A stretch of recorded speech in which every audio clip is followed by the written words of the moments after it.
As I hurry on, I let invisible wall I reach a classroom. I'll be forced into another fight here too, no doubt. Looks like you're chugging right along! And now, another special guest for you! The gloves may be off putting you up against this one, so I want to see your best moves out there now, Chan! Now, bring out the next opponent! I see a silhouette frame in the spotlight. It's... well, how could I forget that attire? You're Akihiko Sanada, as I recall. Interesting. I've been gone for a while, and here I meet a stranger who knows who I am. You're a member of Mitsuru Kirijo's organization. Her friend, actually, no? Oh, I see. So it's really Mitsuru you're interested in, ace detective. That's what caused me to tense up. He just called me as detective. Perhaps that was just a guess from my family's name, Shirogane. But he could know that I'm spying on them for the police. I carefully search his eyes for anything that might tell me how much he knows. He looks me over from head to toe and immediately smears mockingly. Look at you. You have the physique of a 12-year-old. What? A detective needs a strong body more than a strong brain. All-night research sessions, long stakeouts. You need stamina for that. But look at those twiggy arms and legs of yours. You've got an overdeveloped chest, but from the looks of it, I'd say it's all fat and no muscle. Seriously. What? What's wrong with him? That's a part of my self-image I'm most sensitive I about. teach you the secret to bodybuilding. First thing, protein. Second thing, protein. Third, fourth, and fifth, more protein. Don't you think that's rather unbalanced? Another son flexes muscle like a bodybuilder. Finally, you gotta spar. 1, 2, ha! He said sparring, but that punch was meant to do serious damage. This is absurd. No matter what he says, his feats are definitely real. Shoot, I can't dodge them all. Stop it, Akihiko! Mitsuru? The son stopped suddenly as a family voice echoing through the room. You're under the effects of an illusion. Shirogane has done nothing. Do not attack. What do you mean? He's the one who attacked me all of a sudden. I attacked. Suddenly I remember. That's right, this is all an illusion. I never met Sanada-san before, so I didn't know what his usual self is supposed to be. On top of that, I allowed the first thing he said to get under my skin. How stupid of me, I let myself get swept out in the situation and failed to realize what was really From happening. my perspective, it was you who dealt the first blow. We were both being shown an illusion to make us fight each other. Shirogane is an excellent detective and a persona user. I told him everything. He's agreed to cooperate with us. He was originally on the scene as a police observer in this case, so we've already met. Yuji-san and I explained to Sanada-san what has been happening up until now. It's a relief to learn that despite these apprehensions, she is actually quite a reasonable man and quick to pick up on things. That noise-like phenomenon that fogs your senses is already gone. You should be able to communicate normally now. We'll introduce ourselves and shake hands. Looks like I fell for a cheap trick. I'm sorry for forgetting myself, too. I can't even claim to have been unaware of the deception. So you're a persona user, huh? Well, since fate already brought us together, want to test your skills before you move on? Sanada-san clammed his fists together. Akihiko, you're doing it again. Just cooperate with him. All right. Come on, Naoto, let's go. Oh, wait! The tournament rules say... As Sanada-san walks away, as I figure, he hit the wall. All right? What's the matter? What happened? I don't know. There's some kind of invisible wall here. The rules dictate that only the winner of each match can advance. So, He was flustered more a second ago, but now Sanada has taken on a more lively We expression. need to have a match, even though we've got nothing against each other. We're fighting after all then, huh? All right then, come at me! please go easy on me.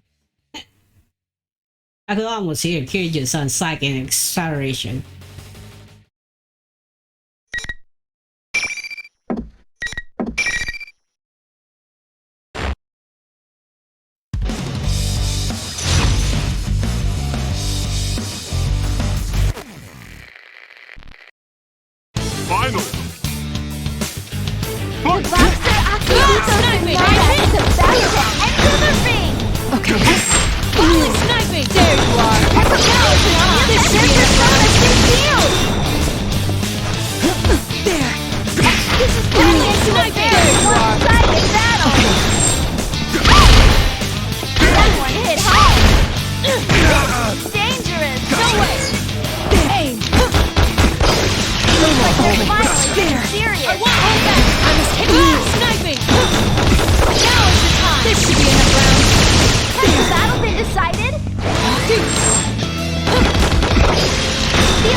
that was a great bout.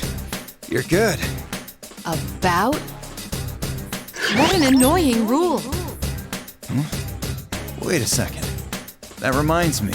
I saw that guy calling himself General walking with a girl. If only one person can move on, that's against the rules. Think Teddy and Risa-san were together all this time? That could the girl he's talking about be Risa-chan? No. Do you remember the details of what this girl looked like? Then tells me about the girl he's seen. What is it match the description of the unknown girl Kanji-kun has talked about? Which means that there's a high probability that the person seen walking with her was not the general, but the real Teddy. At the very least, this is evidence against the argument that Teddy is the general. This creates another theory though. If the general is not really Teddy, then he's someone's shadows. And there's only one person that fits the bill. Well, not person per se, but... If that girl was Labrys, then... Well, is it possible we're dealing with her shadow? Damn it.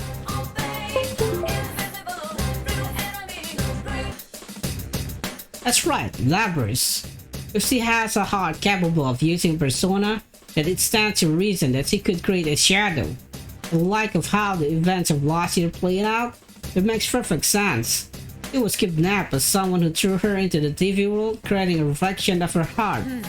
None of the data I have shows any connection between Labrys and Yasagami High. On top of which, I don't see how she'd know about you or your friends. I've been having doubts about that as well, but at least I have a feel for what's going on. What Labrys kidnappers hope to gain from this remains unknown, however. At any rate, it wouldn't be good if the shadow were to run into its owner. Either way, it's best if I had the announcement room. Much more logical to restrain the false Teddy since I know its location. That would be to have to search for Labrys somewhere in the world. Still, if that really is Teddy with Labrys, why are they traveling together? What's that Teddy doing? I'm sorry I can't help much, Kirijo-san. You'll have to forgive me for my meager skills as well. My persona's communication powers are more for operational assistance. A friend of mine from school was much stronger than myself in that respect, but... Oh no, it's all that stupid bear's fault anyway. He's a real genius for making people worry. Man, it's strange running into so many Persona users I've never heard of all at once. Gotta say, brings back memories. For us too. We were as surprised as you. Not to say that the possibility of other Persona users hadn't crossed our minds, but to actually meet them. What you said about a friend from school kinda reminds me of us, too. What was school like for you? I'd like to hear about it. Well, ignoring Akihiko's current appearance, he was a boxing champion in his student days. Hey, that dig was uncalled for. After that, I don't know what went through his brain, but he started saying he wanted to search for stronger opponents. He went on a journey to hone his skills? I thought that only happened in comics and old samurai films. I thought I had to do it, so I did it. That's all. This peaceful moment was shattered by Kirijo-san's voice. Wait. What's this I'm sensing? It's like a shadow, but bigger. Another shadow presence? And isn't a false Teddy? Huh? What's going on? That fake Teddy left the announcement room.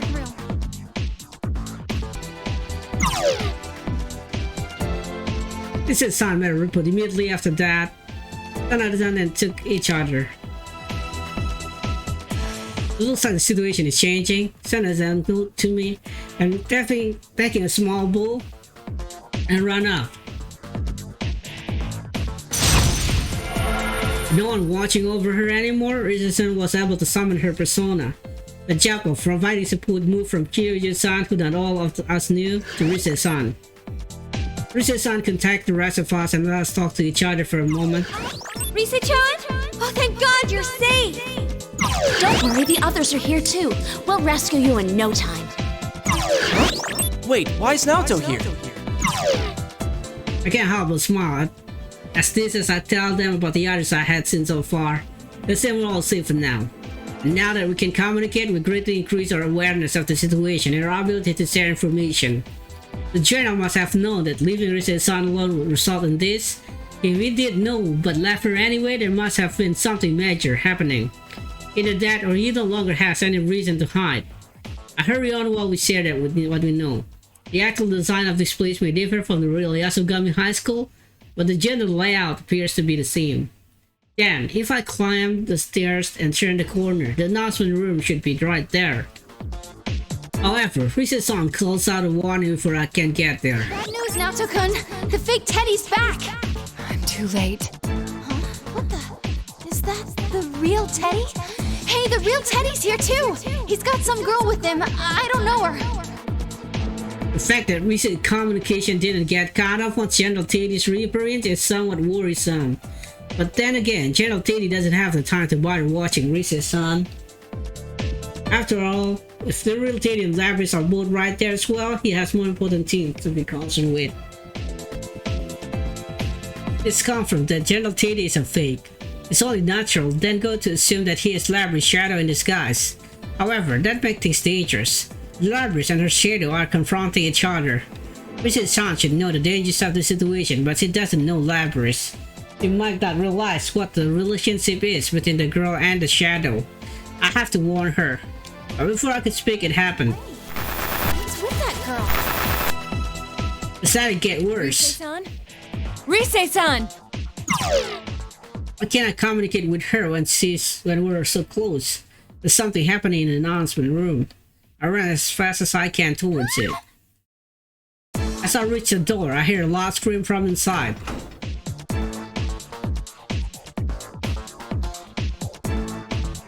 Real gun. As I reached the door, I was scared. I slammed the door open without a second to prepare for a fight, but the thing came from an unexpected asylum. Of anyone in that room, I wouldn't have thought it'd be